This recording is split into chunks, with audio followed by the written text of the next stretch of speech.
బస్సులలో ఏం పంచాయతీలు అవుతున్నాయి? సీటు పంచాది, సీటు పంచాది, సీటు పంచాది. చాలా బస్సులలో ఇదే కథ. చెల్ నేను బస్ ఎక్కక ముందే సీట్ల ఖర్చు వేసిన అంటే చెల్ మా చుట్టాలు పక్క ఊరి నుంచి వచ్చుకుంటూ నాకు ఫోన్ చేస్తే నేనే సీట్ ఆపమన్నా, అటువంటి సీటును నువ్వు తీసుకోవడం ఏంది అని మస్తు కీసులాడుకుంటున్నారు. చూస్తున్నాం చాలా పంచాదులు స్టేషన్ వరకు పోయినాయి కదా. అయితే ఇక్కడ ఎవరికి పంచాది అయ్యిందంటే ఓరినాయనో ఇదెక్కడి కథ? పైసలు తీసుకొని టికెట్ ఇవ్వాల్సిన కండక్టర్ అమ్మ ఏకంగా ప్రయాణికుడు గల్లా బట్టి కొడుతున్నది. ఓ అక్క జర ఆగు. అమ్మ బాబు ఈ వార్నింగ్ మీద వార్నింగ్ ఇస్తున్నది. చుట్టుపక్కనోళ్ళు ఆగుమని చెప్పినా ఇంట్లేదు. డ్రైవర్ సాబ్ కూడా గమ్ముగానే ఉన్నాడు.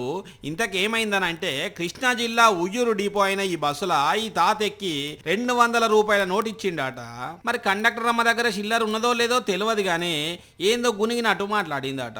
అంతే దీనికి ముసలైన కూడా ఏమన్నాడో కానీ ఏదో బూతు మాట లెక్కన వినబడేసరికి ఈ అక్కకు కోపం వచ్చింది. రోడ్డు పక్కనే బస్సు ఆపింది. ఇక గల్లా బట్టి కొట్టి మరీ వార్నింగ్ ఇచ్చింది. ఇక అర్జెంట్ పని మీద పోయేటోళ్ళంతా మేడం జరా ఏమనుకోకుండ్రి లేట్ అవుతున్నది బస్సు తీయమంటే అక్క పోయి బస్సు ఎక్కింది. అటెంక బస్సు కదిలింది. కానీ పొద్దుగాల ఈ తాత టికెట్కు సరిపడా చిల్లర పట్టుకొని పోతే ఏమైందో ఈ మేడం ఎందుకు గునిగిందో కానీ మొత్తానికి ఈ పంచాయతీ ఇట్లా వార్తల్లోకి ఎక్కింది.